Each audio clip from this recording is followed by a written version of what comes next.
Olá pessoal, vocês estão conseguindo me ouvir bem? Tudo em ordem? Esperando um minutinho a professora Adriana entrar, testando o som.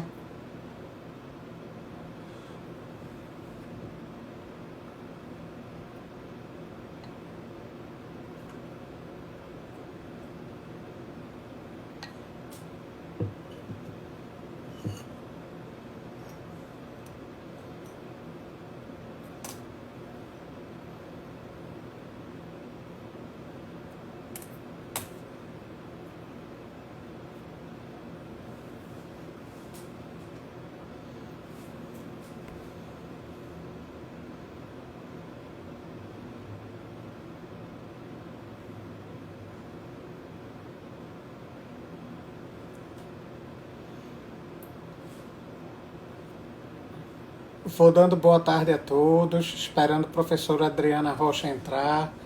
Queria saber se vocês estão conseguindo me ouvir bem, para a gente já testar o som, antes de começar o bate-papo com ela.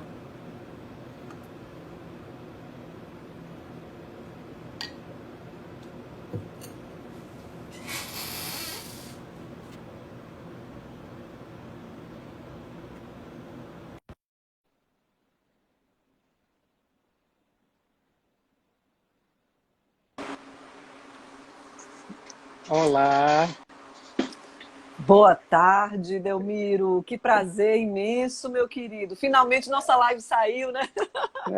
o prazer é meu em te receber. Quero saber se o som tá bom, vocês estão me ouvindo bem, tá me vendo bem, tá tudo em ordem? Eu tô achando maravilhoso. Aqui, tô Eita, vendo você, tá super bem. Aliás, já aham. começamos o nosso bate-papo nas desconstruções. Você de rosa e eu de azul. Pois Aqui, ó. é. Eu acho que isso foi um conselho de nossa assessora, que é a Deve ter mesma, né? sido, Deve deve ter ter sido, sido. Acho que no porque inconsciente ela passou pra gente. foi, exatamente. Mas como é que está sendo esse período? Está tudo em paz, tudo em ordem? Pelo menos, Delmiro, pelo menos sua família está toda com saúde? Delmiro, a gente tem seguido aqui em casa à risca, né, Uhum. todo o isolamento social, mesmo com esse início aí de afrouxamento das medidas, mas a gente não descuida da saúde, não só em relação a gente, mas em relação às outras pessoas também, porque infelizmente a gente não conseguiu ainda uma resposta da ciência como a gente gostaria, e estamos todos com saúde, mas assim, atentos, não é? Eu tenho minha mãe está com 84 anos, então assim, exige, meu pai também, já com 80, então exigem da gente, não é? É Esse igual a carinho mim, a mais, isso. esse carinho a mais, e com as outras pessoas também, com os amigos que nos circundam, não é? E que às vezes a gente nem desconfia, mas estão num grupo que é considerado de risco, então a gente se cuida também para cuidar do outro. Tá difícil, advogar dentro de casa, no isolamento, no home Os, tri- office, não é fácil. não, os tribunais fechados, né? Sem a gente Tribunais poder. fechados, exatamente, Delmiro. A questão de gênero que a gente vai discutir hoje tem repercutido muito nessa advocacia feminina também, né? É uma Uhum. queixa específica das mulheres advogadas pela sobrecarga que naturalmente ela aconteceu porque estamos aqui trabalhando, eu estou no momento aqui com você, mas a minha casa está funcionando e eu Não estou, para, né, não não para. para, e eu estou de olho No nas outras filho, no atribuições. marido, na casa. Exato. E que às vezes o companheiro ajuda um pouquinho, mas a carga maior é nossa mesmo, sempre. E o meu recorte, eu sei que não é o recorte da maioria das mulheres, e a gente precisa enxergar isso. Então, para as mulheres advogadas, filho em idade escolar, você precisa ficar olhando, precisa ficar acompanhando esse desenvolvimento. Então, mulher advogada sofre, mas a gente está aí nessa luta. Inclusive, estamos na luta pela igualdade, pela paridade, na verdade, Eu na tenho nossa acompanhado representação, a isso na representação. nossa querida Valentina Jugman, assim como as outras conselheiras federais e outras mulheres de ordem, encampando aí essa... E eu espero que os homens de ordem também, que não seja só o Mas eles estão. símbolozinho, né, É, Delmiro? que, não, Igual que não seja só para aparecer na foto, né? que, Vamos pela que, paridade e que que, isso avance. que não seja um fake, né? Que seja uma Exato. realidade, exatamente. É isso Mas que a gente deixa, deseja. mas assim, uma hora é muito pouco tempo. Eu acho que a gente teria um dia todo para falar sobre esse assunto. E eu estava pensando, 10 minutos atrás, antes de a gente entrar, e que eu acho que hoje, no Tribunal do Trabalho, que é realmente onde eu atuo, na Justiça do Trabalho, eu acho que tem mais juízes mulheres do que homens, Uhum.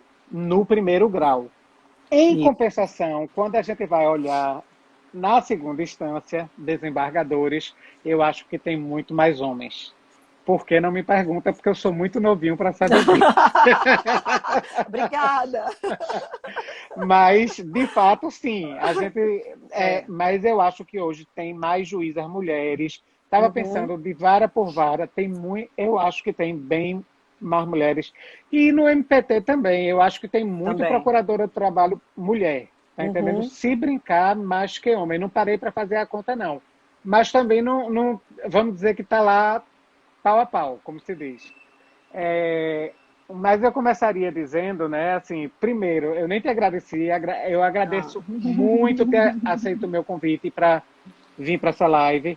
Agradeço a todo mundo que está aqui presente e ouvindo a gente também, né? Nossos colegas têm advogados e quem não é advogado também.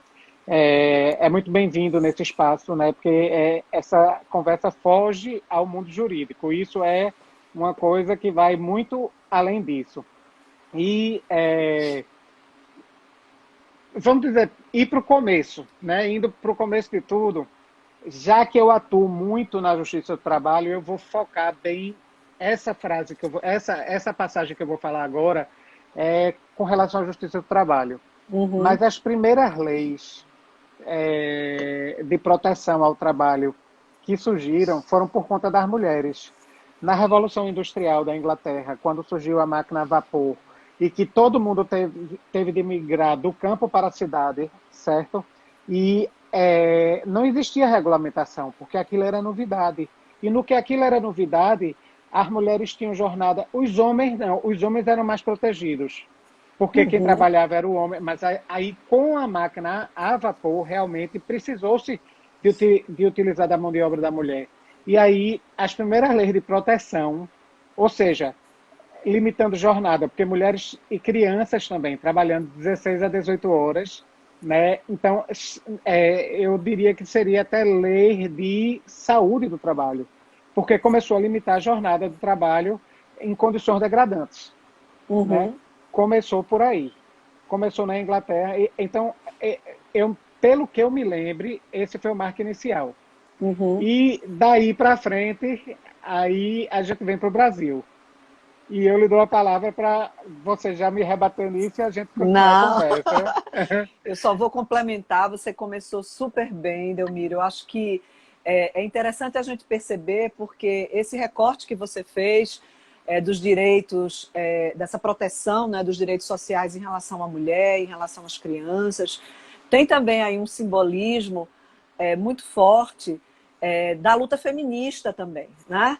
Dessa coragem dessas mulheres de se colocarem na linha de frente em relação a essa pauta de proteção, de resistência, e que às vezes essas mesmas mulheres elas também aparecem nos relatos históricos invisibilizadas, né, dentro desse contexto.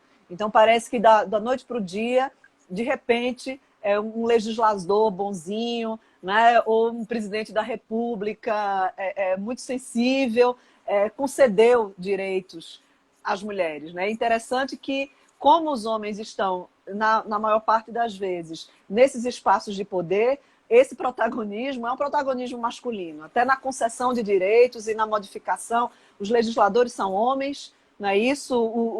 Os governantes são homens. Então, isso traz para a gente toda essa reflexão. Eu sou professora de Direito Constitucional, já há mais de Sim. 20 anos, na Universidade Católica de Pernambuco.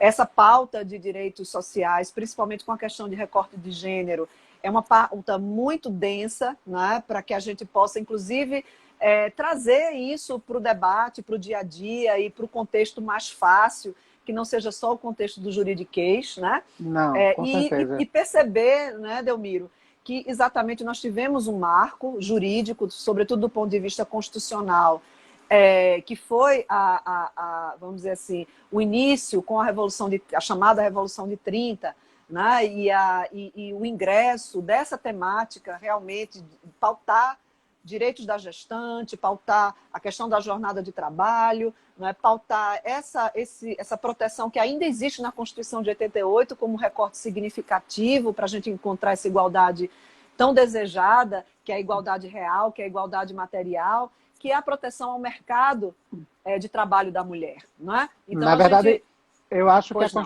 a Constituição de 88 ela trouxe muito de direitos humanos, na verdade. Eu Uhum, acho que todos os países, se a gente prestar atenção, todos os países da América Latina que passaram por uma espécie de ditadura militar, no Brasil foi o golpe militar de 64, mas que passaram por uma espécie de ditadura e golpe, quando se tornaram democráticos. democráticos, eles trouxeram para a Constituição muitos direitos humanos, da pessoa Uhum. humana como pessoa com pessoa, independente de qualquer coisa. Né? Ela trouxe, e a gente tem, né, do artigo 1º ao artigo 5º, 6º, 7º, 8º, desde direito à vida, direito à saúde, direito ao trabalho, direito ao lazer, né? Uhum. Assim, e isso independente de gênero.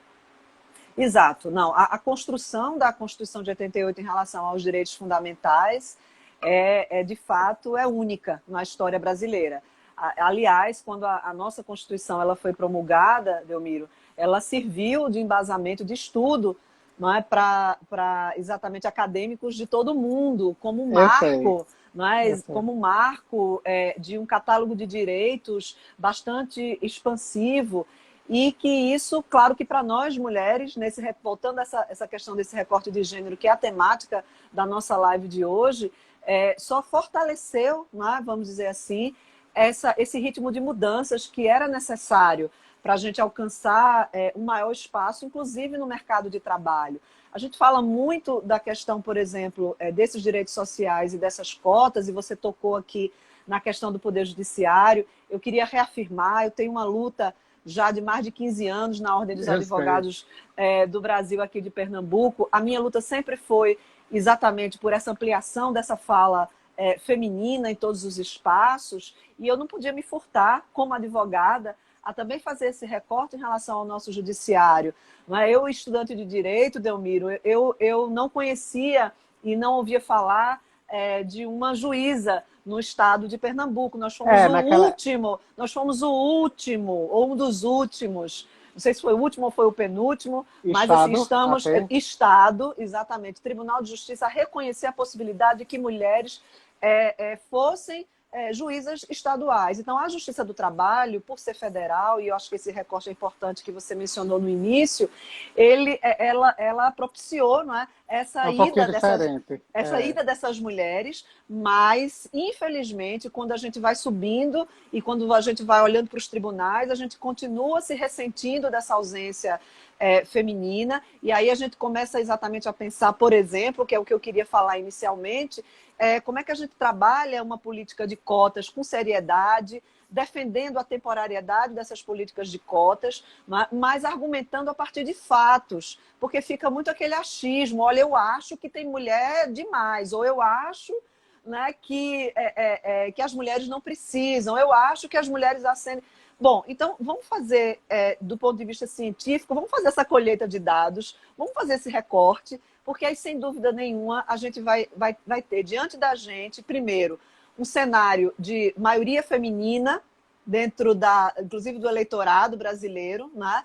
Essa ausência de representatividade nesses espaços políticos, muitas mulheres, sim, concorrendo a concursos públicos, conseguindo, exatamente através desses concursos, ingressarem no serviço, até na magistratura, mas impedidas de ascender aí, não é, aos tribunais pelo fato de ser mulher. Então, eu sempre digo, Del, e eu insisto, que a questão das cotas não é para você privilegiar uma mulher incompetente. Não. O que nós queremos é exatamente dar a essas mulheres, pela sua competência, a condição dessa ascensão, porque elas são impedidas pelo fato de serem mulheres. porque senão nós só teríamos um universo de homens maravilhosos e competentes em todos esses espaços. E a gente sabe que isso não é verdade. Então, muitas vezes as mulheres são preteridas, sim, são bem mais competentes do que esses homens, mas não conseguem esse espaço. Né? E para que a gente possa conseguir, de fato, esse avanço e trabalhar também no setor privado, eu fiz há algum tempo, Del, infelizmente não foi publicado, mas eu estou pensando agora, você me incentivou nesse seu convite. Eu fiz um artigo para o Conselho Me, Federal da OAB. me chame que eu lhe ajude e a gente Tá, publica junto. vamos. Vamos Adoro fazer publicar juntos. artigo. Vamos fazer juntos. Já estou aqui lhe convocando. Eu escrevi sobre essa questão das cotas em relação ao mercado privado, né, as empresas privadas, como é importante também esse incentivo dentro do que a gente chama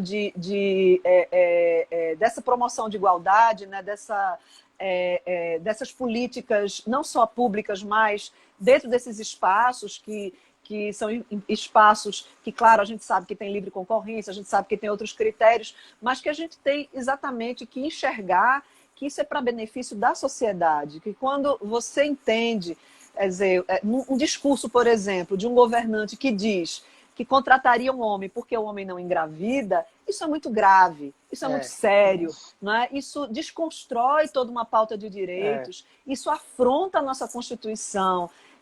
E isso deve ser exatamente colocado de forma reiterada para a gente poder também educar os nossos jovens, educar as nossas crianças, né, a entenderem que esse discurso da igualdade não é um discurso no sentido de que nós queremos privilégio, muito pelo contrário.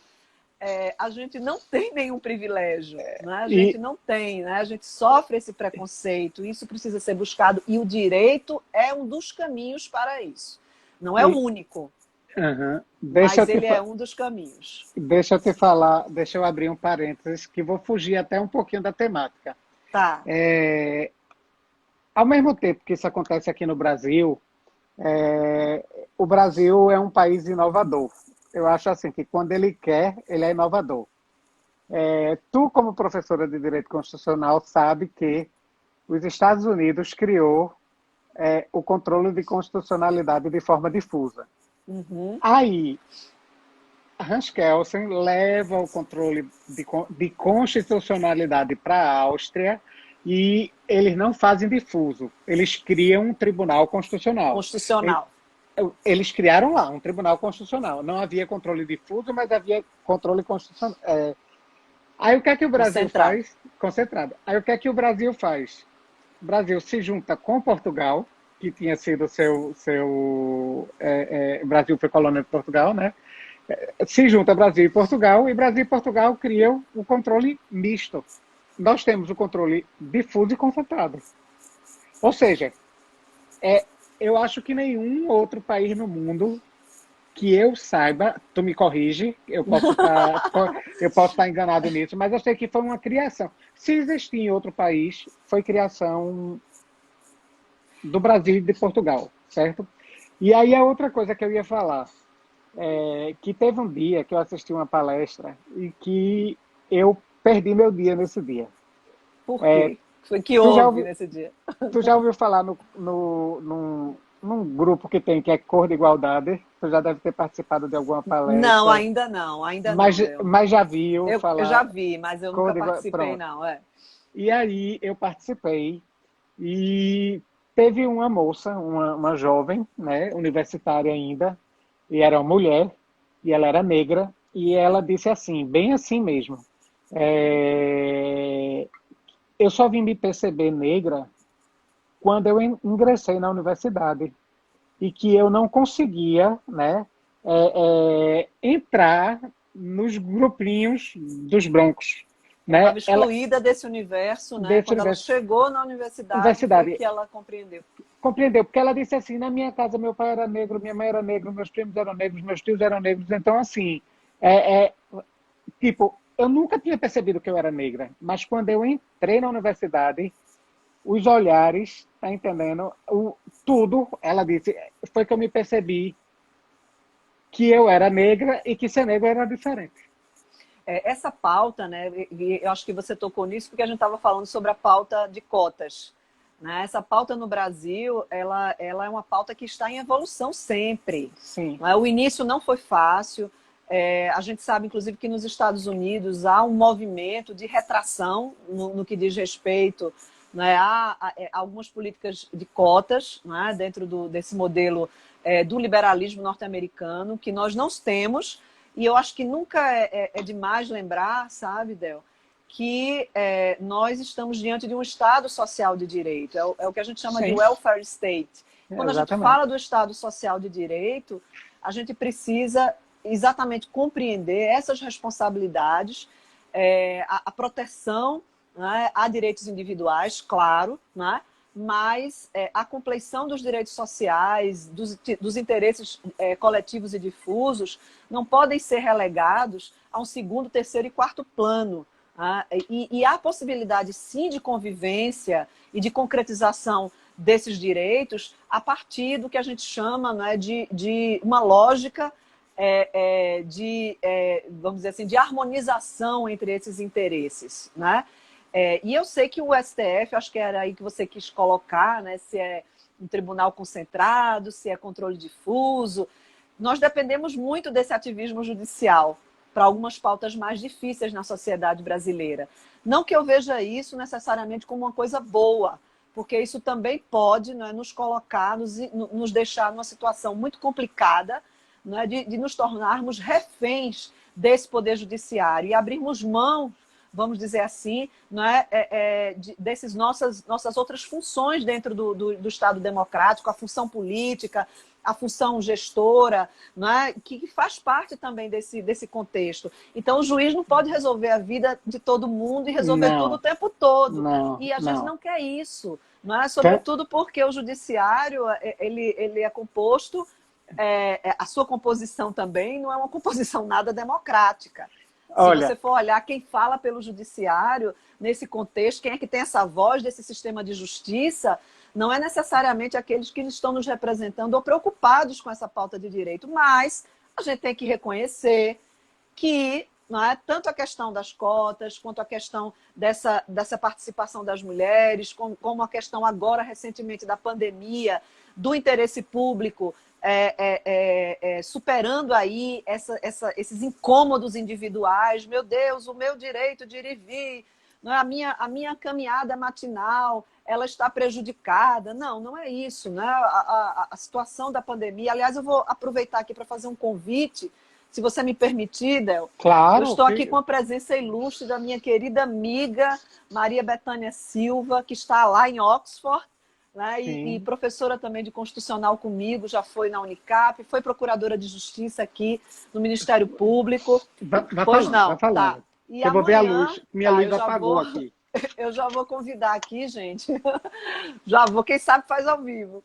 Eu já vou convidar vocês a assistirem, porque o nosso debate amanhã, às 15h30, vai ser exatamente eu e Maria Bethânia. A gente vai falar sobre a questão da pandemia, essa vivência dela lá no estrangeiro. A gente trocava muita figurinha, né? Ela mandando muita notícia lá do velho mundo.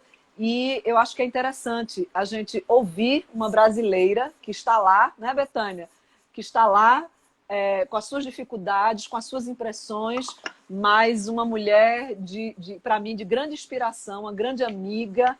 Lá se vão muitos mais de 20 anos dessa amizade verdadeira. E amanhã vai ser o bate-papo sobre pandemia, saúde e essa vivência no exterior. Del, você voltou?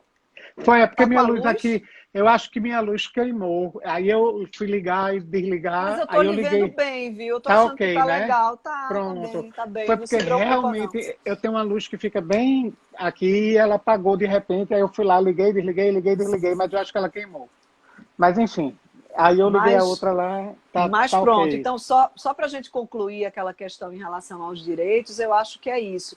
Então vamos falar com seriedade sobre o mercado de trabalho da mulher, vamos, Sim. através desses dados, não é, compreender que é muito sério quando você tem mulheres exercendo exatamente a mesma função, produzindo exatamente a mesma coisa e ganhando menos. Isso é muito sério. Não é? Você não pode simplesmente fechar os olhos. Deixa eu te fazer Isso, né? deixa eu te fazer uma pergunta. Tu já pediu alguma comida pelo iFood? Ou Já, pelo ou sobretudo na pandemia, por um aplicativo, né? Não por um necessariamente isso. aplicativo?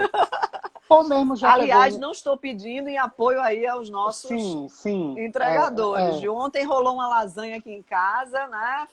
Feita com as minhas mãozinhas. E hoje Mas, aqui foi feijão verde, viu, gente? O mas, menu mas, tá minha, variado. mas a minha pergunta foi, ou tu já pegou um Uber, assim, quantas vezes tu chegou um entregador de iFood, de Rappi, de Uber Eats, mulher?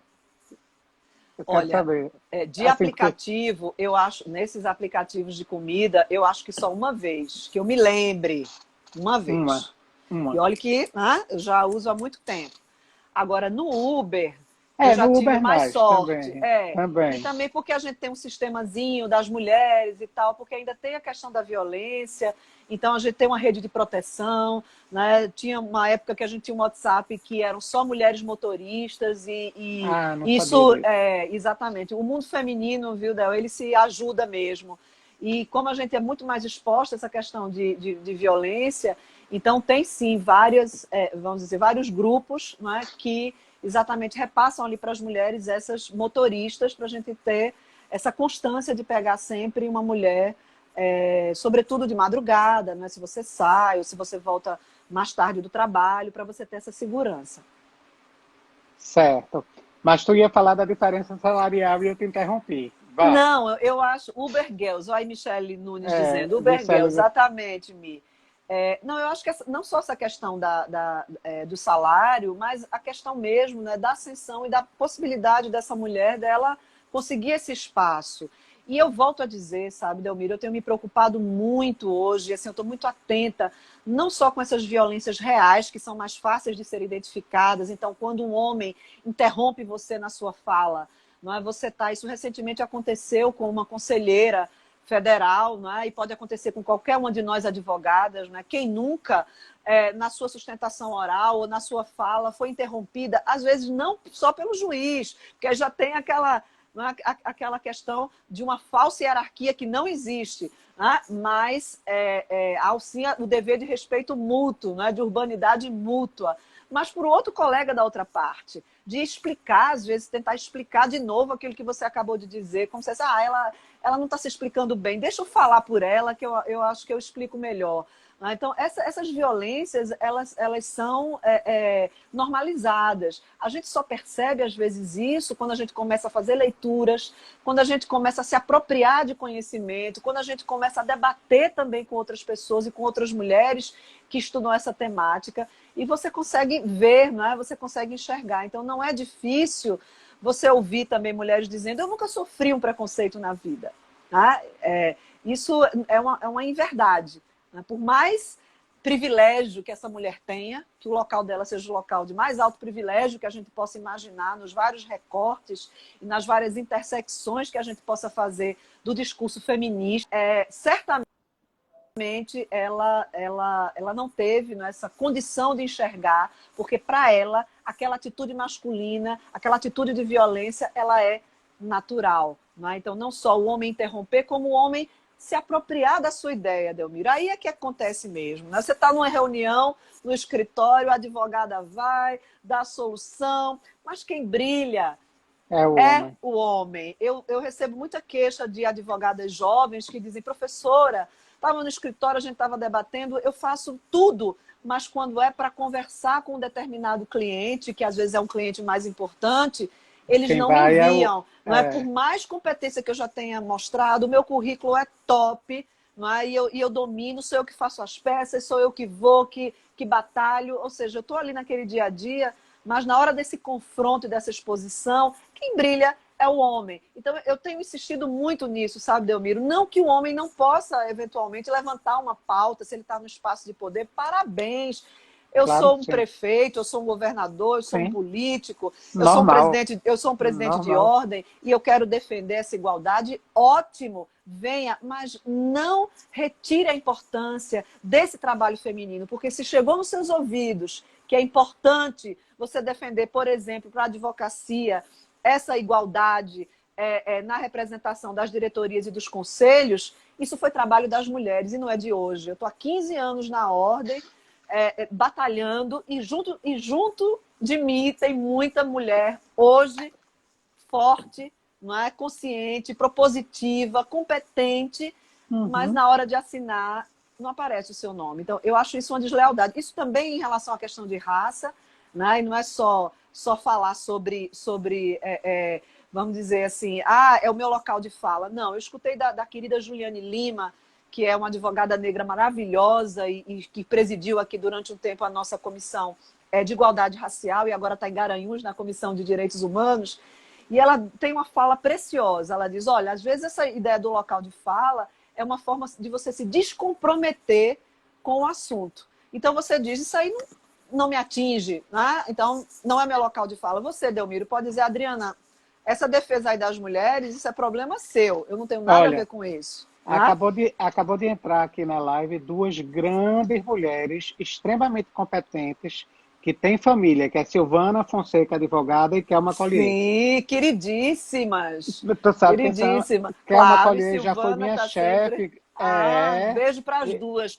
Exatamente. Então, assim, a gente tem exemplos, se a gente for falar em exemplos, eu digo que Kelma, como é que eu posso dizer, ela já foi minha coordenadora e eu não tenho palavras para descrever ela como coordenadora, né? Assim, num escritório de advocacia que eu trabalhei. Então, continue. Eu só quis registrar que eu vi Não, que foi Silvana ótimo. Gente, entrou... eu estou vendo um bocado de gente massa aqui, linda, maravilhosa. Mas eu estou mantendo assim a minha, como é que a gente diz? Eu não vou mais atrapalhar. Não, eu estou tentando me controlar também para não ficar mandando beijo para todo mundo, porque eu fico encantada assim com tanta gente qualificada, com um tempinho aqui para nos ouvir, não é, nesse debate que é tão legal. Então considerem-se aí todos abraçados, todos e todos abraçados aí com muito afeto dentro dessa nossa live. Mas aí, voltando nessa repercussão aí do que eu chamo dessa invisibilidade, com isso também vem repercutindo, volto a dizer, nessa questão aqui no Brasil, porque a gente vive um momento de muita dificuldade, de muita retração dessa pauta. Você que é advogado trabalhista, aliás, né, queria lhe cumprimentar, aplaudir você, porque, né, e agradecer o seu convite. Eu ia deixar isso para o final, mas agora me veio esse encaixe, né, desse seu ingresso agora, recente, na Academia Pernambucana de Direito do Trabalho, nos representando. Obrigado. Eu fico muito orgulhosa, ao lado de tanta gente boa, de amigos meus, Hugo Melo, Sérgio Torres. Então, assim, fico muito feliz mesmo. Parabéns. Eu nem esperava, foi bem de repente. Quando eu vi, a Assembleia votou lá e meu nome passou. Então, assim, eu ainda estou pisando para ver o que Mas é o reconhecimento aí do seu trabalho justíssimo, né, dessa sua dedicação a essa área do direito, como eu ia dizendo, que tem sido uma área muito assombrada, né, por uma política de desconstrução aí dos direitos trabalhistas, dos direitos sociais. Então a gente precisa ficar, né, a gente precisa compreender também um pouco da história desse país, exatamente para reforçar em nós esse sentimento de proteção ao direito do trabalho, né?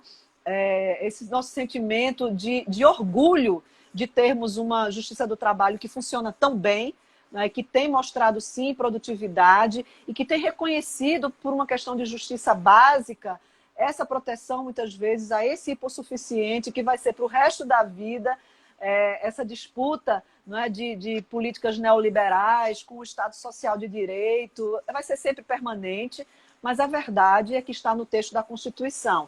Então, a partir dessa ideia de concretização dos princípios constitucionais, eu acho totalmente inviável e me coloco sempre, não é, a favor, dentro desse debate, não só da manutenção, mas também do respeito a esse ramo jurídico que nos ensina tanto, não é? E que traz para a gente, e que já trouxe para a gente também muitas modificações no processo civil. a questão da oralidade, a questão da sim. desconstrução dessa burocracia processual. Então, o direito do trabalho, o direito processual do trabalho são pioneiros, né, Na nessa marca, celeridade, ele é bem exata celeridade, é, exatamente, nessa dinâmica que a gente precisa, né, dentro da justiça como um todo, e aí a gente esquece dessa contribuição tão valiosa, né, e passa exatamente, às vezes, a apontar apenas algumas deficiências que existem, óbvio, mas existe em todo o sistema de justiça, e que, em vez de defendermos as mudanças pontuais, preferimos implodir tudo, porque essa implosão significa fragilizar, mais uma vez, esse trabalhador, né? Fragilizar exatamente aquele que necessita do acesso à justiça e que cada vez mais vai ficar afastado dessa dinâmica de proteção do Estado. Né? Porque se você não facilita isso, eu não vou recorrer à justiça, justamente porque eu não tenho dinheiro, eu não tenho condições, eu não tenho paridade de armas nessa Às disputa. vezes nem tem vara naquela cidade onde a pessoa mora. Tem uma série. Aí a gente entraria num assunto chamado acesso à justiça, que se a gente for Isso. entrar, a gente não tem tempo. Já estou vendo aqui. Mas a gente faz É, uma outra para falar de Mauro sim, Capelletti. sim, sou fã de Né? Mauro Pronto. Capelletti. É um livro que foi escrito há praticamente 50 anos atrás, mais de Nunca 50 foi tão anos. atual, né? Nunca foi tão atual. É impressionante realmente. Mas eu ia te complementar dizendo só uma coisa. O Brasil peca, na minha opinião, com uma coisa. Tu já percebeu que o Brasil ele nunca busca o controle de convencionalidade? Ele é membro do Pacto de São José da Costa Rica, Convenção Interamericana de Direitos Humanos. E se eu, como cidadão brasileiro, ser humano, me sentir lesado de alguma forma, quiser não entrar no Tribunal do Brasil, eu poderia entrar diretamente no Tribunal de lá, da Costa Rica, de São José. Mas não se utiliza aqui o controle Não, convencionalidade. nacionalidade. Não só não se utiliza, Del, mas como também, infelizmente, há um grande desconhecimento por parte não só dos cidadãos, mas dos juízes, né, dos Sim, magistrados, sobre esses acordos internacionais, e a Constituição é muito clara também em relação a isso, né? A expansão do catálogo de direitos a partir desse reconhecimento desses documentos internacionais, desses acordos e dessa jurisdição, da possibilidade do exercício dessa jurisdição internacional também, do qual o sim, Brasil ele faz parte, né? A gente ainda tem muito para fazer, Del. A gente tem, e olha, tem, em relação à eu acho. mulher, mais ainda, porque hoje a gente vê que as pautas, elas são pautas muito fortes. Eu assisti recentemente um debate assim muito instigante, né, envolvendo aí um advogado negro dentro da sua profissão, onde ele reconheceu o papel das mulheres também, das mulheres negras ou das mulheres pretas no sistema da advocacia como protagonistas de uma luta e de uma discussão que durante muito tempo, né, foi invisibilizada também, né? Não foi colocada na pauta da advocacia. Então, até nisso, a gente vê como essa reunião, esse debate, essa competência intelectual. Gente, eu tenho que. Eu autoelogio aqui, mas Mas a gente vá, tem que reconhecer, fique à né, vontade que a que fala é a sua. nossa. Meu Deus, porque a nossa competência, essa competência intelectual, a gente precisa falar sobre isso, os homens não têm vergonha nenhuma. Deixa eu contar uma coisa engraçada. Quando eu fui conselheira federal, na gestão passada, eu fui a segunda mulher aqui no Estado a ser conselheira titular, né? E depois eu conto numa outra live, que não foi fácil, né? Você chegar, apesar de toda a minha história e de todo o meu compromisso com a minha profissão e com a Ordem dos Advogados do Brasil, mas estando lá e naquele sentimento de cada mulher de uma região, e a gente conversando, éramos só 9 mulheres num cenário de 81, né? Que é um Senado, e 9 mulheres, e a gente resolveu um dia, vamos sair para a gente jantar, e só mulherada, tá bom, só mulherada.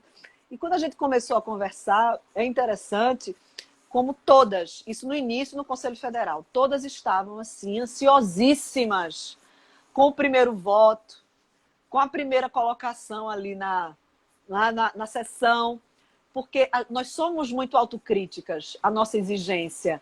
Né? Então, veja, no universo onde você tem a maioria masculina, você diz, nossa, é uma mulher que vai levantar o dedo ali, presidente, eu gostaria de fazer uma intervenção. E esse sentimento pode ser ali compartilhado, e a gente acabou achando isso engraçado, porque os votos de alguns homens eram muito sofríveis, né? Não desmerecendo. Claro que nós temos conselheiros homens brilhantes que fizeram e que fazem, né, a diferença dentro do Conselho Federal, mas em todo espaço, gente, político de debate, não é? Você tem aquele discurso mais abalizado e você tem aquele discurso menos abalizado.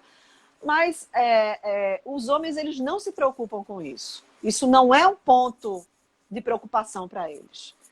O ponto de preocupação para eles é pegar o microfone e falar, mesmo que não diga absolutamente nada. Né? E nós, mulheres, a gente faz toda uma construção anterior, uma preocupação, porque o nosso local, não é um local assim, de tantos olhares, não é? De tantas críticas, de tantos sinões, né? Então, assim, você começa a acreditar, às vezes, que você precisa, então, se colocar assim, nessa cobrança. Eu sempre digo para as minhas ex-alunas e para as advogadas em início de carreira, para ousarem mesmo, não é arrogância não, gente, mas para superarem vamos dizer assim, esse medo inicial que todas nós temos, né? Todos nós, aliás, jovens, eu acho que muitos têm também. E se colocar nessa segurança mesmo da sua competência, da possibilidade de você falar. E quando você estuda, ninguém sabe mais do que você naquele momento. Né? Então, você estudou o caso, você conhece o seu cliente, você está ali, então você tem condição, e é um debate, é um diálogo. Então, você tem que estar preparado, mas não aceitar essas desconstruções e essa colocação como se alguma coisa que você falasse errado, que pode acontecer, fosse o fim do mundo. Né? Então, resistir a essa hostilidade que a gente sente muitas vezes nesses ambientes. Ô, Adriana, e tu acha que assim, com relação a um mesmo posto de trabalho, certo? Vamos dizer, nós dois somos advogados, vamos dizer, coordenador de uma área, da área trabalhista. Tu acha que existiria uma diferença de salário se o coordenador fosse um homem ou se o coordenador fosse uma mulher? Veja, Delmiro, não sou eu que digo, não. Eu sei, mas são os dados, exatamente, são esses números até recentes do IBGE, né, que continuam exatamente descortinando essa desigualdade. E vale dizer que, se a gente for falar de iniciativa privada, é isso que você está colocando, né, fica ainda mais óbvio que, como eu disse a você, com esse crescente discurso de misoginia, de diminuição aí desse valor profissional da mulher, né, em vários espaços, de dizer que a mulher está com mimimi, que a mulher que precisa de cotas a mulher ela seria inferior ao homem, ou que a mulher que tem filhos, né, quando ela exerce aí o seu direito livre à maternidade, ela não vai dar conta do recado. Eu acho que isso só tende exatamente a exacerbar esse pensamento que muitas vezes está no empresariado, né, de que essa mulher para coordenar aquela determinada área, e isso pode ser também um grande escritório de advocacia, certo? Na realidade, um grande escritório de advocacia, que esse homem ele vai ter condições ali mais de ascensão. É óbvio que a gente tem exceção. A gente tem mulheres advogadas coordenando aí grandes bancas, né, no top da carreira, assim, advogadas que a gente tem que bater palmas e que estão lá cheias de sucesso, com muita, vamos dizer assim, com muita representatividade também, né? Mas não é a regra. Né? A gente tem que embasar nesse sistema, e é o que eu digo, não é que a mulher não ascenda, mas a gente precisa ter essa honestidade. Eu acho que isso aí é uma fala de honestidade, através exatamente desses dados numéricos, né? De reconhecer que a maior parte de nós, mulheres, se houver essa escolha entre um homem e uma mulher com a mesma qualificação e ocupando o mesmo posto, exatamente, eu vou dar um jeito de dar alguma comissão a mais para esse homem e, em geral, é por esse descrédito, viu, Delmiro? Em torno, volto a dizer, já que a nossa pauta é mulheres no mercado de trabalho e direitos sociais, é esse descrédito em relação à capacidade da mulher de se dedicar unicamente ao trabalho. Porque a nossa sociedade, não só a nossa, né, isso é uma questão também mundial, mas no Brasil isso ainda é muito mais gritante, né? A mulher que trabalha fora, ela também cuida da sua casa. O homem que trabalha fora, num ritmo frenético, ele volta para casa que já está cuidada. Ele volta para o espaço privado, né? Ele vai para o espaço público, ele vai para o espaço social e ele volta para casa, ele não tem com o que se preocupar. Mesmo quando ele colabora, e só para eu finalizar meu raciocínio, mesmo quando ele colabora, quando há colaboração dos dois pela sustentação ali do lar, né? Pela sustentação ali da família, o sustento da família, veja que a dinâmica de preocupação com as responsabilidades domésticas é toda da mulher. Se tem comida em casa, se não tem, não é? Se o filho tomou banho, se ele não tomou. Meu Deus, piolho na escola, né? Que saiu até um meme agora, né? Se as escolas não conseguem erradicar o piolho, que dirá eu vi. o coronavírus, né? A Covid-19. É verdade, pois é. eu vi. Então, são questões que podem parecer menores, mas que demandam um estresse, uma carga emocional para a mulher, porque ela continua ali no computador, fazendo a sua petição inicial, atendendo o cliente, mas está ligado. Nossa, tem que passar na farmácia, tem que botar o shampoo é não sei o quê, tem que tomar a medicação, não tem feijão, amanhã não tem carne, papapá. Então, essa dinâmica de colaboração, isso é uma emancipação para a sociedade. Eu digo, Delmiro, os homens ganhariam muito, porque não há nada, não é mais vergonhoso do que você, como ser humano, você não conseguir lavar sua roupa, cozinhar sua comida, arrumar sua cama, não é? Manter o nível de higiene no ambiente que você vive. O nome disso é amadurecimento, é vida adulta. Bem-vindo à vida adulta, né, com as suas responsabilidades. Então, isso é uma noção de emancipação para o homem também. Enquanto a gente não conseguir transmitir isso de uma forma clara e de uma forma sem agressividade, mas de uma forma realista, a gente não vai conseguir avançar. Não é? Então, a gente precisa pensar que, sobretudo, os trabalhos domésticos, eles têm que ser suportados por todos os membros da família, com igualdade, não é? Com parceria, com solidariedade, de fato, né? E que cada um responda aí o seu compromisso, da sua vivência e com a sua roupa suja, né? Como eu digo aqui em casa, né? Todo mundo não sujou, lava, né, gente? Quer comer, tem que saber fazer, né? Não pode ser, eu não sei nem como é que liga o fogão. Eu não sei por que não. Então, isso não é uma coisa... O trabalho doméstico não tem que ser visto como uma coisa negativa, e sim como uma questão necessária de emancipação do próprio indivíduo, do próprio ser humano, né, para que ele se apodere aí dessa condição de sobreviver sozinho, de viver com qualidade, dando conta de si mesmo. Né? Eu acho que isso, sim, que é verdadeiramente ser adulto ou ser adulta, né, dentro dessa construção. E como é que tu encarou nesse momento, quando tu, como advogada, e os prazos voltaram a correr? E os tribunais fechados, mas ao mesmo tempo tu tinha prazo, tu estava trabalhando em casa, menino te chamando, marido te chamando. Como é que foi isso? Olha, Del, foi bem complicado, né? A gente consegue, sobreviver, né, dentro dessa dinâmica e se adaptar. Além da minha função como advogada, eu continuei dando aula remotamente, então eu acho que isso trouxe para mim uma sobrecarga muito grande, né? Tinha dia que eu chegava no final assim da noite, eu não conseguia falar, né? Porque a manhã toda preocupada com aulas, em atender alunos, aí à tarde você vai para o computador, fazer peticionamento, atender cliente, explicar inclusive para o cliente que não entende nada, o que é que está acontecendo. Não, mas eu ouvi falar que voltou. Não, aí você vai fazer o recorte para construir e para explicar exatamente aquilo que está acontecendo, né? Se você vai fazer uma audiência virtual também, como é que essas coisas vão ser construídas. Então, assim, não vou dizer que foi fácil, não foi fácil. Tinha hora assim, que eu ficava desesperada, né? Mas eu sou resiliente, né?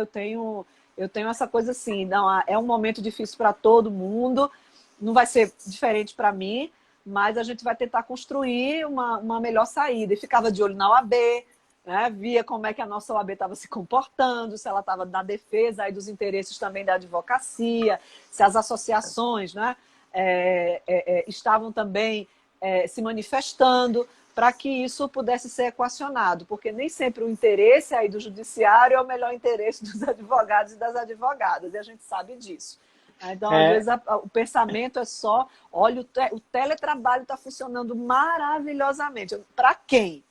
Né? Para quem está funcionando maravilhosamente? Então, assim, Eu sei. esse contexto também de um excesso de produtividade, de você Tem gente falar. tem gente que até adoece, né, por conta do teletrabalho, Porque porque eu eu tenho... acho que a tecnologia dela, ela tem que servir a gente, ela tem que facilitar a nossa vida. Né? A gente não pode fugir dela. Não adianta você dizer que você não vai mais incorporar, por exemplo, o PJE, por todos os defeitos que se tem, né, muitos advogados e advogadas disseram, não quero, não vai ser, não vai dar certo.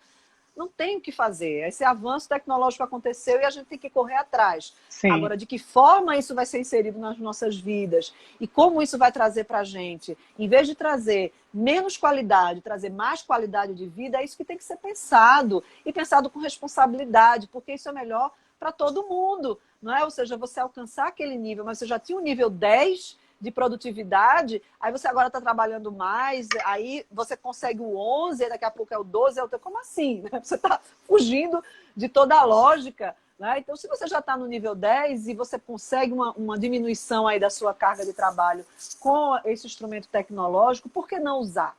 Né? Por que não facilitar? E em relação ao interesse público, aí eu acho muito interessante também que você veja se é prestação jurisdicional, que ela funcione bem, porque o jurisdicionado é o maior interessado. Nós, como advogados e advogadas, nós fazemos parte desse sistema, né? Mas o maior interesse é do jurisdicionado, não é do nosso cliente, é do é do cidadão, é da cliente, cidadã que está esperando aquela prestação jurisdicional. E a gente não quer só que essa prestação jurisdicional ela seja célere, porque às vezes essa ideia de celeridade ela pode maquiar uma prestação jurisdicional falha. Não é? E a grande massa da sociedade não compreende isso. Então, o fato de você simplesmente abolir, por exemplo, esferas recursais, não necessariamente você está fazendo o melhor para o direito, o melhor para o sistema de justiça. Então, você precisa pensar sobre isso vamos dizer assim, com esse cuidado de olhar para o humano, né? E de dizer, sobretudo em relação à magistratura, que não, e o direito e a advocacia, que não dá para substituir. Não é? A mulher, o homem, não dá para substituir. Né? A gente precisa dessa humanidade, porque esse direito frio, esse direito de números, esse direito só de robô, né? ele vai exatamente nos imunizar daquilo que ainda nos resta, né? De empatia e de coragem mesmo, de desafiar essas lógicas de injustiças da nossa sociedade. Né? Então, vai haver, olha, coloca lá na máquina que já vai sair sua sentença prontinha. Para que o direito? Então, por né? algoritmo. E tem uma frase que eu aprendi que eu adoro essa frase. O direito nasce nas ruas, né? O direito é criado nas ruas. Na verdade, assim, ele nasce nas ruas, digamos assim. E O direito é do ser humano, né? O direito ele não é uma invenção, por exemplo, de um computador. É uma evolução da civilização, da sociedade, é uma compreensão de que é preciso se afastar, por exemplo, do justiciamento, da justiça privada e acreditar nesse ideal de justiça, por mais difícil que seja, viu, Delmiro? Eu continuo achando que a gente ainda não encontrou um outro caminho que não do respeito às instituições, não é? O respeito ao Estado democrático de com direito. certeza, Não é? sim, Então, sim. assim, a gente Aos não direitos tem, não dá. aos direitos fundamentais, com certeza, né? Tem Regras que... são necessárias para a convivência em sociedade. Não é sempre o direito do mais forte que vai prevalecer, não é? Essa é uma lógica primitiva e eu acho que a gente defender esse retorno a essa lógica primitiva, aquele que grita mais alto, aquele que tem a Não. arma, não é? Aquele que tem a faca, não é? Aquele que está ali temporariamente no poder, então é ele que tem essa decisão acima da Constituição, acima das normas. Isso é algo inadmissível, impensado e impensável, e eu acho que a gente precisa resistir. E somos muitos e muitas. Às vezes a gente se ilude nas redes sociais, achando que a gente está perdendo esse campo, mas eu não vejo assim, não. Não é que eu seja otimista, não, viu, gente? É porque eu reconheço aqui no meu espaço social, ainda bem, né, muita gente que compartilha comigo esses ideais de justiça e essa vontade de trazer, sobretudo, igualdade de gênero para todos os espaços de poder. Ô, Adriana, e eu tô contra... Não falei, mas O estou aqui, tempo, ó, já, tem 5 minutos. tem 5 minutos, exatamente. Então, já caminhando para fechar, certo? Tá, querido, que Eu vou pena. que pena, a gente tem que marcar outra, porque assim, a gente Vamos. passaria... Ó, eu me lembro um dia, não sei se tu vai lembrar desse dia, que eu queria te pedir uma sugestão de um livro que eu queria estudar lá para o mestrado, lá na Católica. Aí me lembro que você estava cansada. Quando eu olhei para você, você estava cansada, você estava acabada. Porque você estava na época você estava De naquela prova. época de prova e de campanha. Ah, Juntou. foi verdade, eu estava em É, campanha. aí eu quero saber se é que eu posso, se é que você pode responder. Também, se não puder, diga, Tá, passa. mas Mas e tá. aí? Quais os planos agora? Ai, Del, Como a gente vai fazer sim depois uma live sobre essa minha defesa dessa igualdade de gênero, ela foi se ampliando. E o universo foi me abrindo oportunidades de debater em outros espaços, que não só o da OAB, que eu não abri mão, porque é a minha casa, eu sou advogada e sou professora, né? Mas aí eu ousei estar num espaço que ainda é mais masculinizado, que é o espaço da política. E quando essa oportunidade surgiu em 2018, de eu me candidatar, foi mais assim uma forma, né, também de eu trazer um novo paradigma para as minhas alunas, principalmente, para as mulheres que me acompanham, de dizer que não tem espaço fechado nunca para nenhuma de nós. Né? Então, assim, fui contra todas as expectativas. O que é que uma mulher que nunca se envolveu em política, política, eu que sei não disso. tem, né, que eu não tenho, nunca tive nenhuma relação partidária, mas sempre fui ativa em relação Do, às dois minhas minutos. pautas cidadãs. Tá, Gente, dois faltam dois minutinhos. minutos. Então, É, só para eu fechar. E aí ousei, Del, e aí lá foram 91 mil votos, e agora eu estou de novo aí nessa minha pré-candidatura à vereadora do Recife, por enquanto, viu, gente? Mas, assim, o que o universo me trouxer, eu tô entrando, porque não tem porta fechada para a mulher, não. Nem para mim e nem para nenhuma de vocês aí que está nos assistindo. Viu? A gente tem que ter coragem. Obrigada, Del. Obrigada, de Adri- verdade. Adriana, eu que te agradeço. Eu queria agradecer a todos os nossos colegas, que eu só estou vendo entrando aqui, certo? Vários que, se eu for falar nome por nome, eu não consigo, como tu também falou, que viu vários também, né? Beijos. É, só para a gente finalizar, não foi uma combinação direta, mas aconteceu. Adriana de azul e eu de rosa, para a gente mostrar que a gente, Sensacional. a gente pode tudo, tá entendendo? Assim, Podemos. tem que ser, né? Então, eu acho que a gente tem que se unir, o momento exige união, né? Dar mãos, e eu tô contigo, tu sabe que eu tô contigo. Mandar um beijo para minha tia em São Paulo. Uma Manda, médica maravilhosa. Obrigada por me assistir, tia Maricele. Te amo. vamos fazer outras e a gente vai se falando, tá? Tá bom. Beijo. Beijo, Outras, gente. gente, faltam 20 segundos, a gente vai finalizar, então. Adriana, obrigado por aceitar, viu? Achei, foi 100%, 100%. Tá bom? Tchau, gente. Obrigado a todo mundo que assistiu. E grava, viu? Para colocar no teu nome. Vou gravar agora. Beijo grande. Beijo grande para todo mundo. Muito obrigado por terem assistido. Tchau, tchau.